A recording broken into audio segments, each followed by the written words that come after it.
राधे राधे दोस्तों आपने रैदास जी का नाम तो जरूर सुना होगा, जिनका शूद्र जाति में जन्म हुआ, लेकिन वो बहुत ही बड़े ईश्वर भक्त थे। उनकी भक्ति इतनी प्रबल थी कि उनके बुलाने पर साक्षात ईश्वर चले आते थे, जिसे देखकर काशी के पंडों को उनसे नफरत होने लगी। तो इसी के ऊपर आज की कथा है दोस्तों, कृपया ध्यान से सुनें और इससे कुछ लाभ ग्रहण करें, दूसरों को भी सुनाएं। कथा पसंद आए तो दोस्तों लाइक शेयर सब्सक्राइब करना नहीं भूलें। तो चलिए दोस्तों कथा को बढ़ाते हैं। रैदास जी शूद्र जाति में जन्मे, काशी में चमड़े का कार्य करने वाले गृहस्थ सिद्ध संत थे। वैसे तो महापुरुष कभी किसी जाति के नहीं होते, वह समस्त मानव कल्याण के लिए ही आते हैं। इसलिए कभी किसी महापुरुष को जातियों में नहीं बांटना चाहिए। ये किसी एक जाति के नहीं होते। हम इन्हें जाति में बांधकर उनकी महिमा, उनका महत्व, इनके अस्तित्व को छोटा कर देते हैं। इस पृथ्वी पर मनुष्य रूप में आना हो तो किसी न किसी गर्भ में तो आना ही होता है। भगवान का भी इसी माध्यम से आना होता है। जाति पाति को पूछ ही नहीं कोई, हरि को भजे सो पूछ हरि केऊ होई। रैदास जी एक गृहस्थ संत थे जो अपनी आय में से साधु संतों की सेवा किया करते थे और कई बार तो स्वयं भूखे रहकर दूसरों को भोजन कराते थे।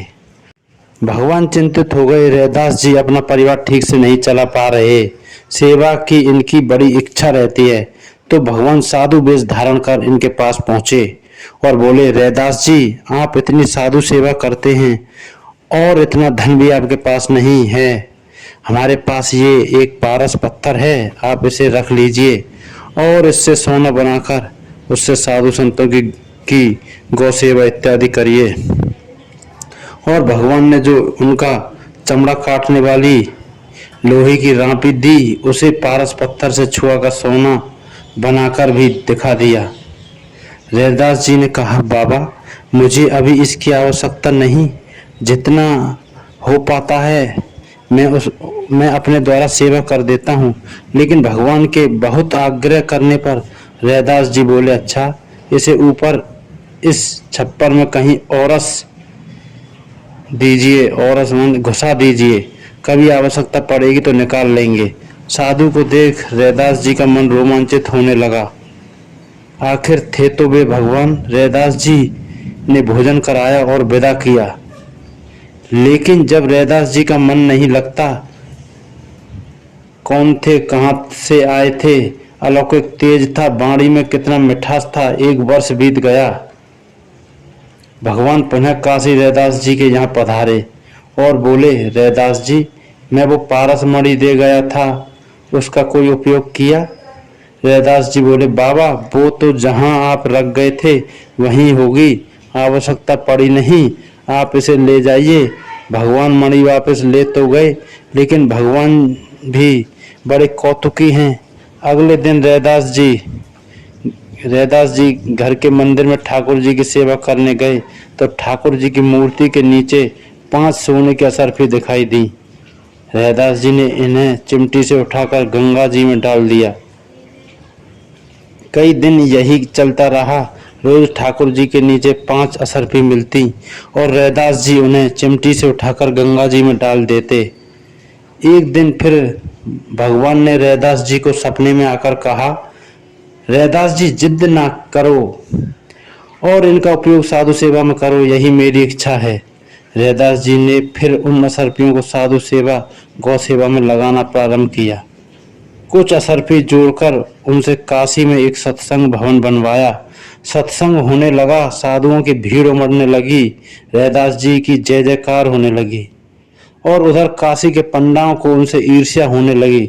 सबने काशी नरेश से शिकायत की कि ये हीन जाति का है, पढ़ा लिखा भी नहीं, वेदों का ज्ञान भी एक भी नहीं, एक भी संस्कृत का श्लोक आता नहीं, और देखो ठाकुर जी की सेवा का पाखंड कर रहा है, जादू टोना करता है, वगैरह वगैरह बोलकर काशी नरेश को रैदास जी के विरुद्ध भड़का दिया।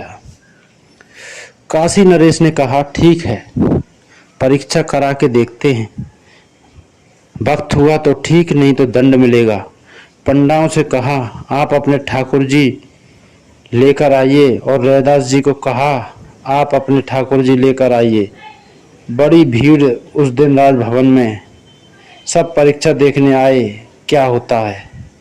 काशी नरेश ने 2 सिंहासन लगवाए, दोनों के ठाकुर जी उन पर पधराए और पंडाओं से कहा, आप अपने ठाकुर जी का आह्वान करिए, अगर आपकी भक्ति में शक्ति है तो ठाकुर जी को अपने पास बुलाइए। पंडाओं ने बड़े बड़े श्लोक मंत्र बोले, लेकिन प्रतिमा टस से मस नहीं हुई।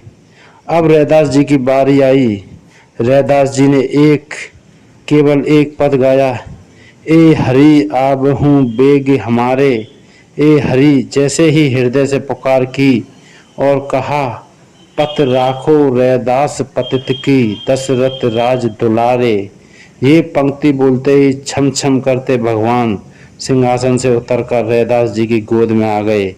जय जयकार होने लगी। काशी नरेश अपने सिंहासन से उतरकर रैदास जी के चरणों में आ गिरे, लेकिन पंडा जी उखड़ गए। नहीं, ये हो नहीं सकता, जरूर कुछ गड़बड़ है।